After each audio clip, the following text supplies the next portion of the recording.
Assalamualaikum warahmatullahi wabarakatuh. Kembali lagi di channel Waugeng Motor. Ini ada Honda Vario 110 yang karburator. Ini dulu pernah ganti CDI di tempat saya. Ya, posisinya beliau mogok di daerah saya. Sekarang mogok lagi di daerah saya, tapi nggak tahu permasalahannya apa. Ini sudah lama ke tempat saya dulu. Ya sudah berapa bulan ya? Hampir 1 tahun kalau nggak salah. Itu ganti CDI KW ya, dipakai sampai sekarang. Ini tadi mogok didorong sampai ke bengkel saya lagi ya, namanya juga jodoh bosku. Oke, sekarang coba saya hidupkan. Nggak bisa. Ini kata beliau berbet ya, terus tiba-tiba mati. Nah, ini bisa hidup.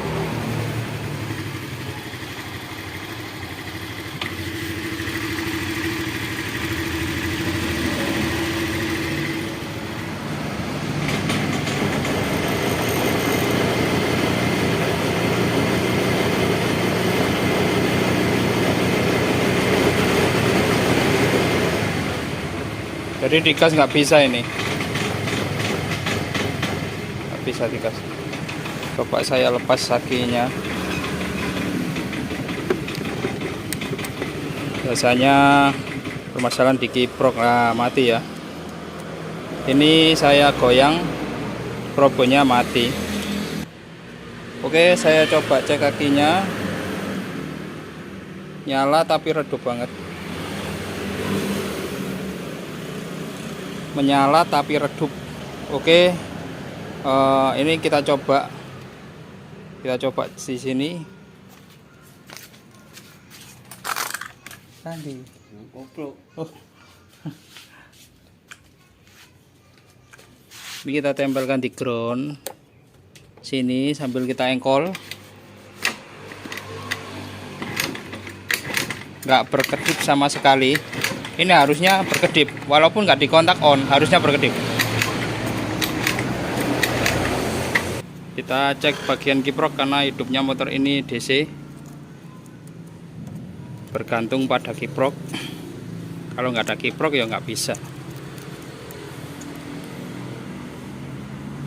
Ini kita coba cek kabel merah. Saya taruh di negatif 1. Ini kita taruh di merah. Nyala tapi redup banget, kurang terang. Ini saya taruh di positif.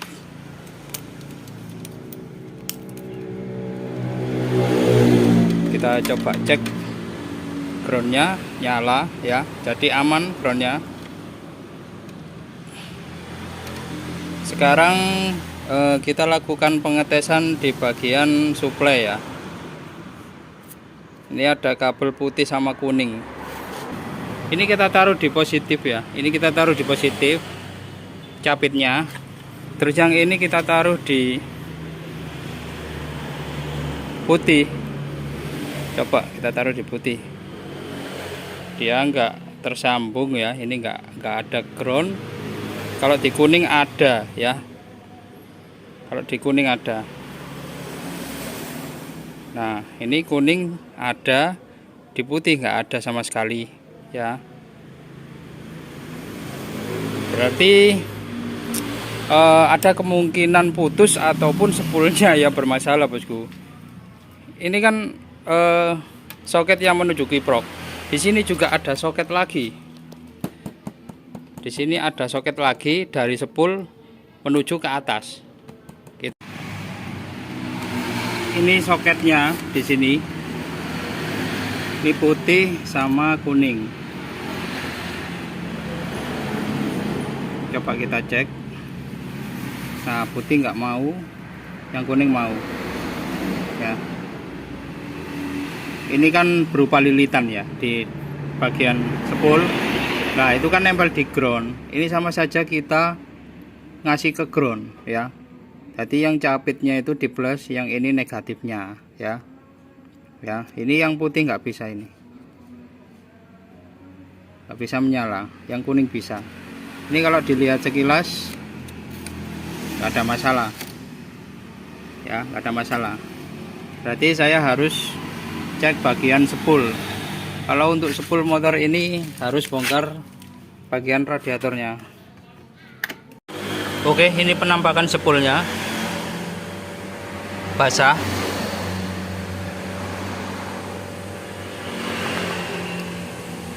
Untuk kabelnya saya coba cek tadi ada terkelupas di sini, tapi nggak putus. Nah, ini harus kita lepas dulu untuk dicuci, dan setelah itu diperiksa apakah ada yang gosong. Setelah dibersihkan sudah ketemu, ini penyebabnya. Ini putus ya. Nah, kelihatan.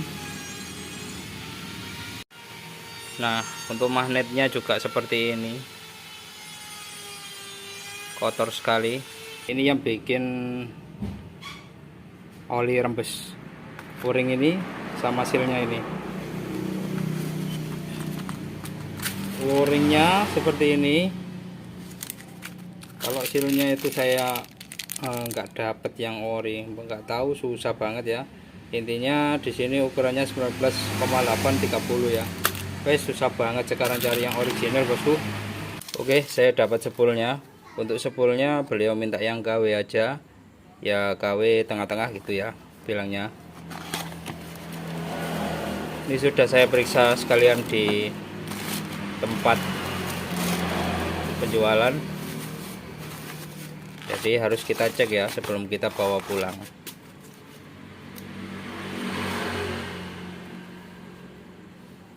Sebenarnya bisa untuk melakukan penggulungan spul, cuman waktunya mungkin agak lama ya. Di daerah saya biasanya kalau untuk penggulungan spul seperti ini, lilitan banyak gini, kadang itu ditinggal sampai 1 hari. Perbedaannya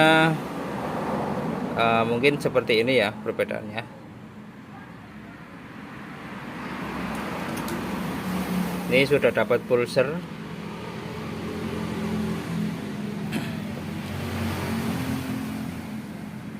Seperti ini ya, cuman solderan biasa. Kalau yang original ada sekun-sekunnya ya, lengkap ya. Ini semacam kayak dikunci gitu ya. Jumlah lilitan sama, 12 lilitan. Oke, kurang lebih seperti ini untuk penampakannya. Nah, jadi di belakang ya kabelnya. Ini sudah ada penyangganya di sini juga ya. Untuk pemasangan soketnya ini PNP tanpa ada perubahan, langsung celep. Oke, jadi sudah terpasang ya. Nah, ini kita cek ya kabel putih. Oke ya, nyala ya. Untuk capitnya saya taruh di plus ya. Yang kuning oke, nyala. Jadi tinggal kita tancapkan, terus coba kita hidupkan motornya. Terus kita lihat keadaan pengisian. Saya juga ada laporan dari beliau kalau di bagian reservoirnya itu mendidih ya. Dan coba saya lakukan pengecekan di bagian tutupnya.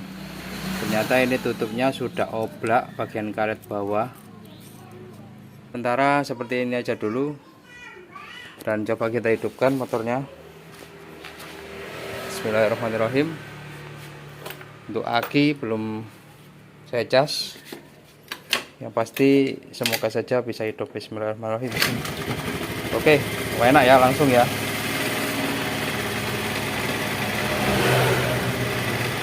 Oke, langsung bunyi.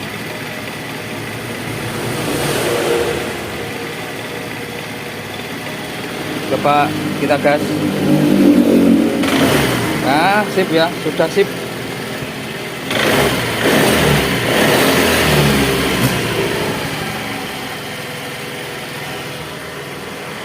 Untuk mengecek kondisi motor ini masuk apa enggak pengisiannya, saya coba cabut satu.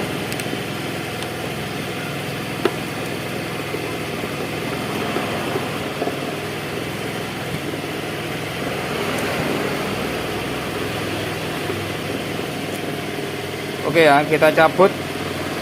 Ini masih bisa hidup, menandakan pengisian masuk. Ini masih 10 ya, karena belum saya cas ya, belum saya cas ini. Oke, sudah saya cas 11,81. Ini sudah bisa menghidupkan double starter.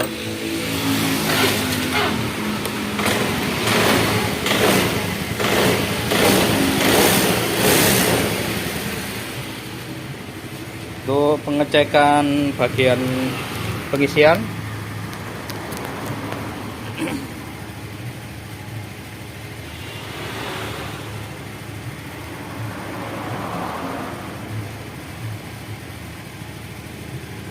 naik ya, ini naik terus.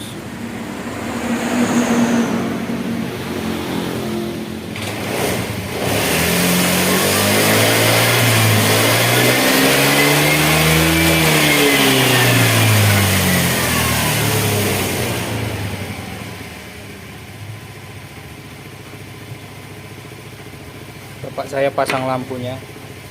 Oke, lampu terpasang dan dinyalakan.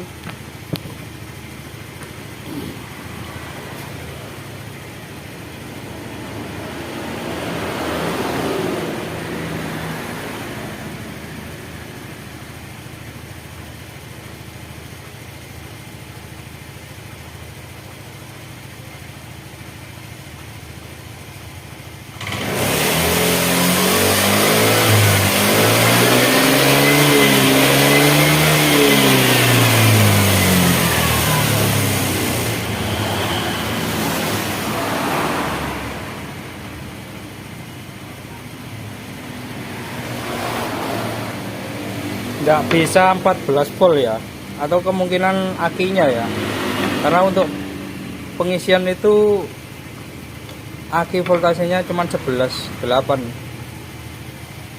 Ini coba saya pinjamkan aki ya, kita lihat hasil penghitungan.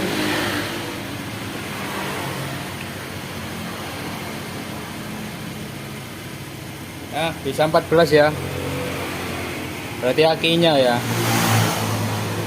yang kurang sehat.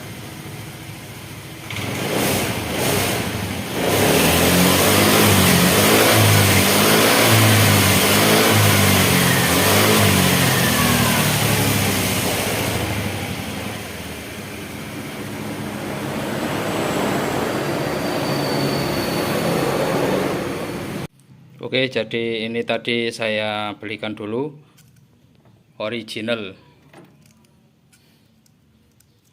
karena beliau laporan air bagian reservoir mendidih, dan ini coba saya cek ternyata memang ini rusak.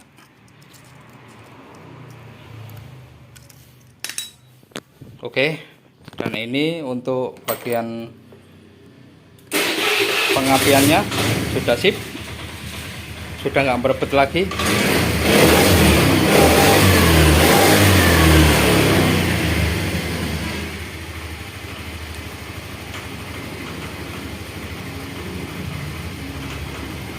Sip. Jadi untuk berebetnya itu memang nggak ada pengisian yang masuk, sehingga aki itu tekor. Sebenarnya kalau tanpa aki pun bisa motor jalan kalau memang ada pengisian berlangsung ya.